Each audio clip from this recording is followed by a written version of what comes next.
మహిళలు స్నానం చేయకుండా వంట చేస్తే ఏమన్నా అవుతుందా అంటే, ఇది ఒకప్పుడు అడిగితే చాలా బాగుండేది.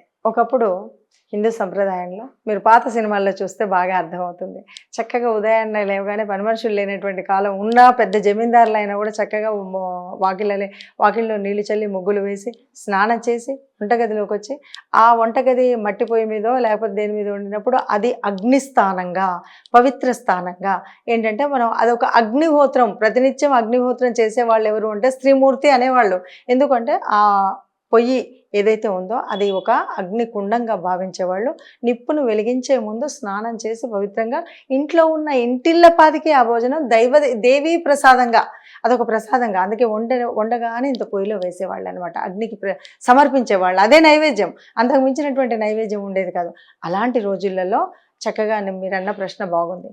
అలా కాకుండా ఇప్పుడు ఉన్నారనుకోండి, అసలు నిజంగా ఎంతమంది ఈ రాత్రింబవళ్ళు ఉద్యోగాలు చేస్తూ ఎంఎన్సీలలో చేసి రాత్రి ఉద్యోగం చేసి పగలంతా పడుకునేవాడు ఎప్పుడు స్నానం చేస్తున్నాడు, ఎప్పుడు వండి పెడుతున్నాడు, ఎప్పుడు తింటున్నాడు?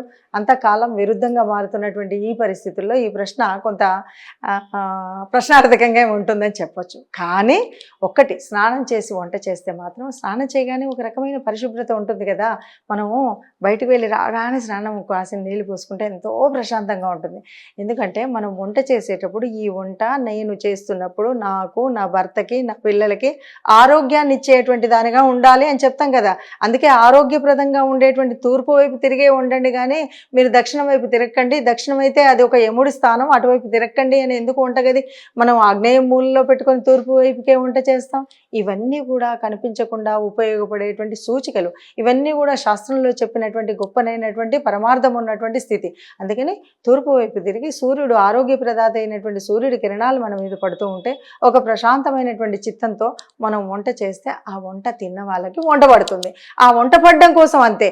ఎందుకు నిజమా ఇది అబద్ధమా కాదా అంటే, మనకి ఒక మహానుభావుడు భగత్ సింగ్ లాంటి వాడు జైల్లో ఉన్నప్పుడు ఆయన కోరిక మీదకు మన వాళ్ళు ఆయనకు వంట ఆయన్ని ఇచ్చాడు, వంట బ్రాహ్మణ్ణి. ఆయన రోజు వంట చేసేవాడు. ఒకరోజు అనుకోకుండా ఆ వంట బ్రాహ్మణుడు ఏదో పని మీద బయటకు వెళితే ఆ ఖైదీలలో ఒక వాడికి వంట చేయడం వస్తే వాడితో వండిపించారంట. ఆ వంట తిన్నాక ఆ రోజు అడిగాడంటే, ఏంటి ఈరోజు నాకు చాలా విపరీతంగా అనిపిస్తుంది, ఏదోలాగా పిచ్చి పిచ్చిగా ఉంది, ఈరోజు వంట ఎవరు చేశారని అడిగాడంట. అంటే నీకెట్లా తెలిసింది ఇలాగా వంట వాడలేదు అంటే, ఆ వంట వాడే యొక్క మానసిక స్థితి తిన్నవాడి మీద ఉంటుంది.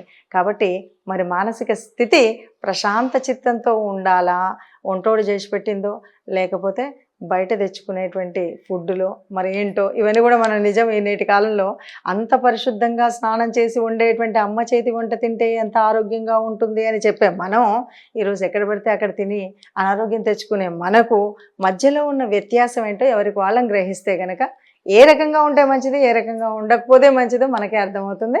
దాన్ని సమయానుకూలంగా, ఎవరి పరిస్థితులకు అనుకూలంగా వారు దాన్ని అన్వయించుకుంటూ అనుసరిస్తే మంచిది.